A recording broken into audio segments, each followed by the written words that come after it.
The movers carried the last box through the doorway, their boots thudding against the hardwood floors that once echoed with her laughter. The apartment felt hollow, stripped of color and warmth, like a body drained of blood. I stood in the center of the living room, staring at the bare walls, and let the silence sink in. Her belongings, clothes, shoes, the vanity table she obsessed over, were stacked neatly in cardboard boxes on the curb. Her perfume still lingered in the air, faint but haunting, a reminder of every lie she told me. And then the locksmith twisted the final screw into the new deadbolt. The metallic click sealed it all. That sound wasn't just a lock turning. It was the closing of a chapter. My name is Mark. I am 33 years old, and the day I caught my girlfriend cheating was the day I packed up her life and changed the locks. If you're watching this, drop a comment, hit like and subscribe, because what I'm about to tell you isn't just about betrayal. It's about family greed, lies buried under fake smiles, and the revenge that put everything back in my hands. She had told me she was leaving for a family visit. She kissed me on the cheek, suitcase in hand, and promised to call when she arrived. "Don't wait up," she said, her voice syrupy sweet. I smiled, but inside, something twisted.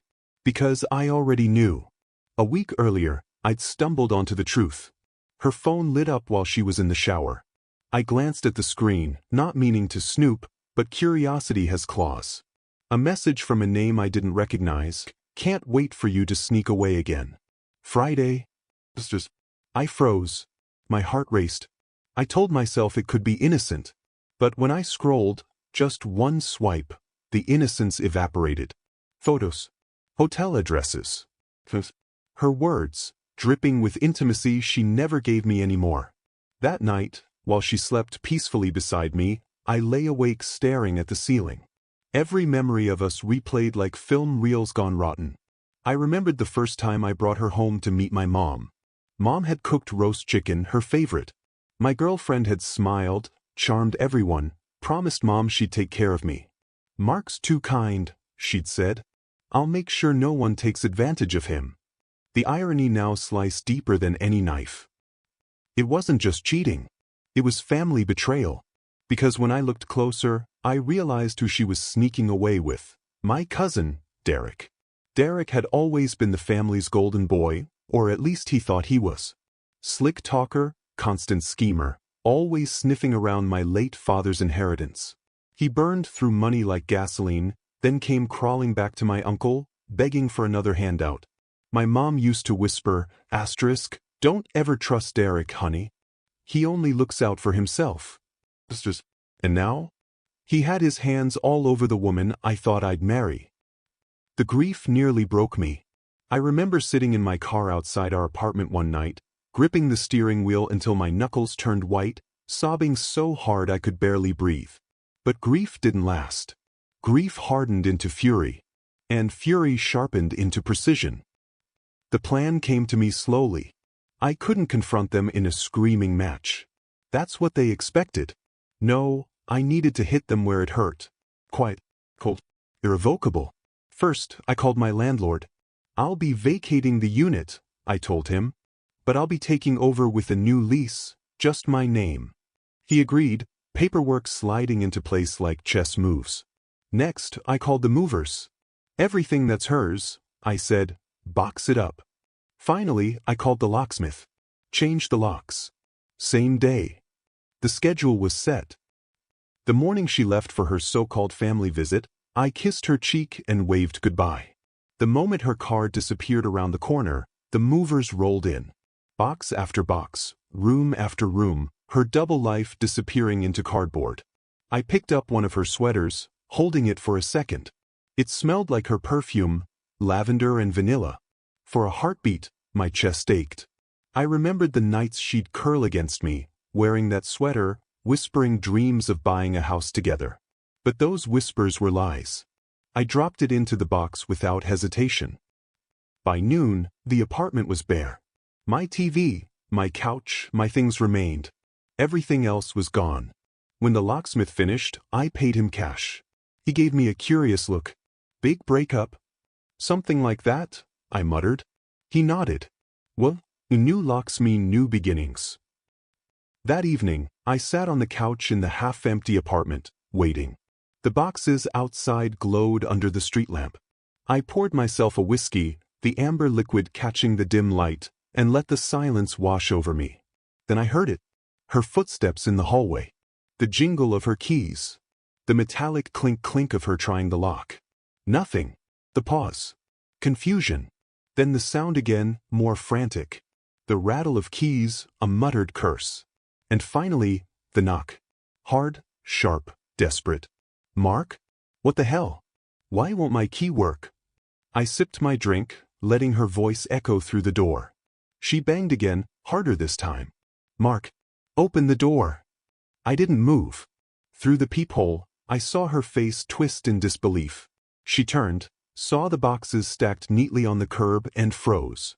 Her mouth opened, but no words came.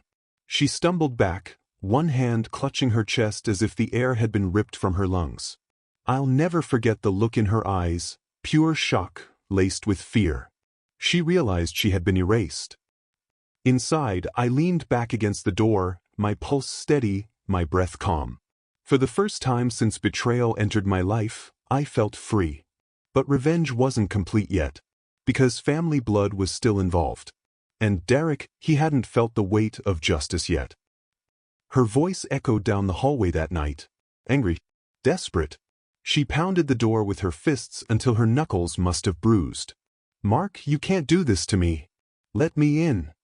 I sat on the couch, glass of whiskey in hand, staring at the silent TV screen. The pounding faded after 10 minutes. Then I heard it, the shuffling of cardboard boxes outside, the scrape of tape being ripped off. She must have torn through her things, searching, hoping for proof this was just a nightmare. But it wasn't a nightmare. It was her new reality. By morning, the boxes were gone. Maybe she dragged them into a friend's car. Maybe she called Derek to help. Either way, the hallway was empty. But she wasn't finished. 2 days later, I got the first text. Asterisk, we need to talk. Please. Asterisk. I ignored it. Then came another.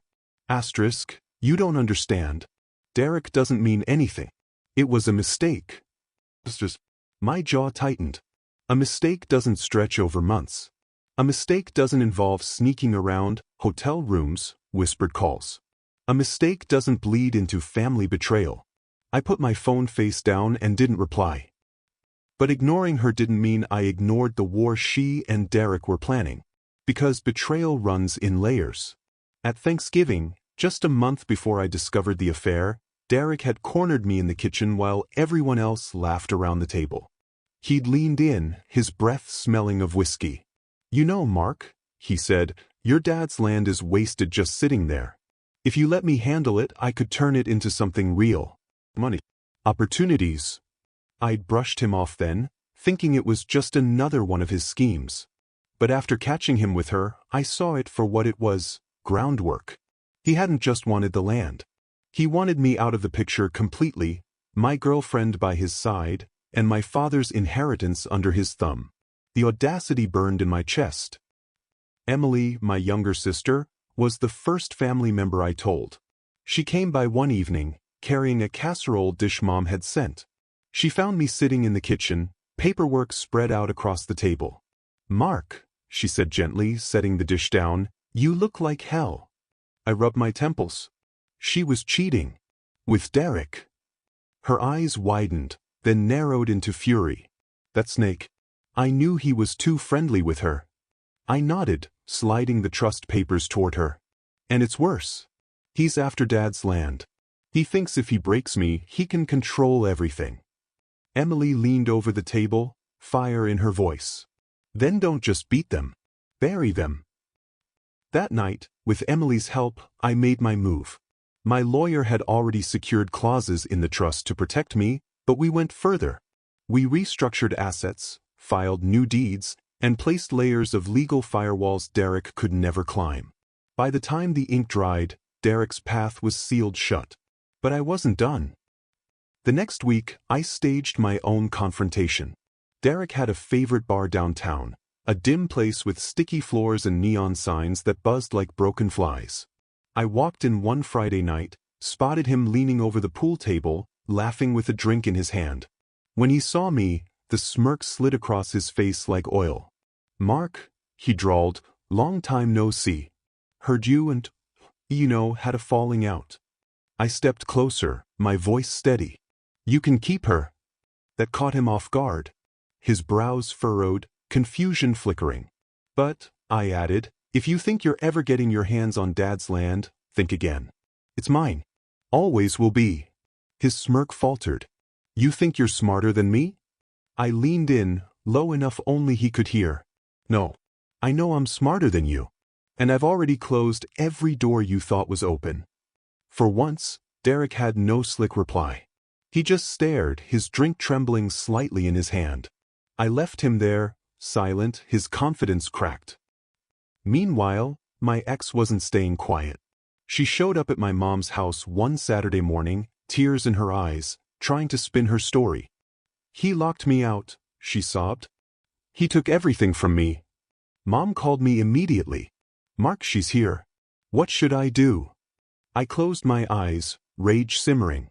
"Tell her to leave. She doesn't belong in this family anymore." When Mom hesitated, my sister grabbed the phone. "Don't worry, Mark. I'll handle it." Later, Emily told me she stood toe-to-toe with her at the door. "You don't get to cry your way out of this," Emily said. "You broke him. And you don't get to come crawling back." Apparently, my ex stormed off, cursing under her breath. But betrayal has long roots. A week later, I got a letter. Derek and my ex were filing a claim, arguing I'd unfairly manipulated Dad's trust. It was laughable, but still, the thought of seeing them in court churned my stomach. Emily calmed me down. "Mark, let them try. They'll dig their own graves." And she was right. Because when the hearing date came, Derek and my ex walked in smug, papers in hand. My lawyer shredded their case in 20 minutes. Every claim fell apart under evidence they couldn't refute. The judge dismissed it without hesitation. When we walked out, Derek's face was pale. My ex looked shattered, mascara smeared, whispering furiously at him. I didn't gloat. I didn't need to. Because their collapse was loud enough. That night, sitting alone in my apartment, I felt a strange mix of exhaustion and clarity. The betrayal had nearly consumed me. But now, I realized I wasn't broken. I was sharpened. Still, something lingered. The revenge wasn't complete until I faced her one last time. I needed her to see that she hadn't destroyed me. No, she had freed me. The last time I saw her was a night carved into memory. Cold air, dim streetlights, and the weight of months of silence between us. I just stepped out of the grocery store, bags in hand, when she appeared across the parking lot. Her hair was a mess, pulled back in a rushed bun. She wore the same jacket I'd bought her for Christmas 2 years ago. It hung loose on her shoulders, as if the confidence that once filled her had drained away. "Mark," she said, her voice trembling. I froze. My instinct was to walk away, but some part of me knew this confrontation needed to happen. Not for her sake, for mine. She walked closer, her eyes glistening. "Please, can we talk?" I set the bags down on the hood of my car, studying her face. The woman I once thought was my future now looked like a stranger. "Talk about what?" "How you lied. How you laughed with Derek while planning to take everything my dad left me." Her lips quivered. "I never wanted to hurt you." I felt lost. "Derek, he made me feel." "Don't," I cut in, my voice like steel. "Don't you dare try to dress it up as weakness. You chose him. Over me. Over us. Over family." Her tears fell freely. "I made a mistake." I shook my head. "No. A mistake is spilling coffee. A mistake is forgetting someone's birthday. You wove a web. You lied. You schemed. And when you got caught, you thought crying would fix it." She flinched at my words. And for a moment, I almost felt pity. Almost. But then I remembered the night I found the hotel receipt in her purse. The night I heard her whisper Derek's name over the phone, her voice soft in a way it hadn't been with me in months. The night I waited in the car outside the motel, watching the two of them disappear into a room like I didn't exist. The pity vanished. Derek's downfall had only accelerated after court. Word spread about his debts, his failed schemes, the humiliation of losing to me. Old business partners turned their backs. One even called me, laughing, "Your cousin's toxic, man. No one wants to touch him now." Last I heard, Derek had moved out of town, chasing some other big opportunity. He left owing more than he could ever repay. As for her, she'd moved in with a friend. No job, no stability, reputation ruined. People whispered. Everyone knew why. Standing in that parking lot, I realized she wanted something from me. Not reconciliation, but absolution. She wanted me to tell her it wasn't as bad as it seemed, that time would heal it all. I wouldn't give her that. "Mark, please," she whispered. "Can't we just start over?" I laughed, low and bitter. "Start over? You started over when you chose him." My restart began the moment I changed those locks. She blinked, stunned by the finality in my voice. "You don't get to rewrite the ending," I continued. "That's mine now. And I wrote you out." For a long moment, silence stretched between us. The wind rustled loose papers across the pavement. Then she turned and walked away, shoulders hunched, her shadow shrinking under the streetlights until it vanished. I watched her go, my chest tight, not with grief, but with release. Months passed. I poured my energy into rebuilding. Emily and I managed Dad's land together, leasing part of it to local farmers. For the first time, it felt like we were honoring his legacy instead of watching Derek try to dismantle it. Mom grew healthier too. Without the stress of family fights, her laugh came easier. Sometimes I'd sit with her on the porch, sipping tea, the cicadas buzzing, and she'd say softly, "Your father would be proud, Mark." I'd nod, staring at the horizon. "I hope so." One evening, Emily and I drove out to the property. The fields stretched golden under the sunset, the air rich with the scent of soil and grass. We stood by the fence line, the same spot Dad used to lean against with his hands in his pockets. "This is ours," Emily said. "Not Derek's. Not hers. Ours." I swallowed hard. "And no one can take it away again." She slipped her arm through mine, resting her head on my shoulder. For the first time in months, I felt peace settle over me. But the scars remain. I still wake some nights, hearing echoes of her laugh, seeing the way she smiled when she swore she'd never betray me. I still replay the moment I saw Derek's hand on her back, the betrayal cutting through me like a blade. Those scars will never vanish. But they remind me of what I survived. And they remind me that betrayal doesn't define you. How you rise afterward does. If you've listened this far, remember this: betrayal may shatter you. It may strip away your trust, your plans, your future. But from the ashes, you can build again, stronger, sharper, unshakable. She thought she'd broken me. Derek thought he'd outsmart me. They were both wrong. Because I'm still here. Standing. Breathing. Living. And every time I turn the key in my new lock, I hear the echo of that moment. The sound of freedom, of closure, of revenge delivered. Have you ever faced betrayal? Share your story in the comments, and don't forget to subscribe. Because at the end of it all, I learned one thing that will never leave me. Revenge is silent. Freedom is loud.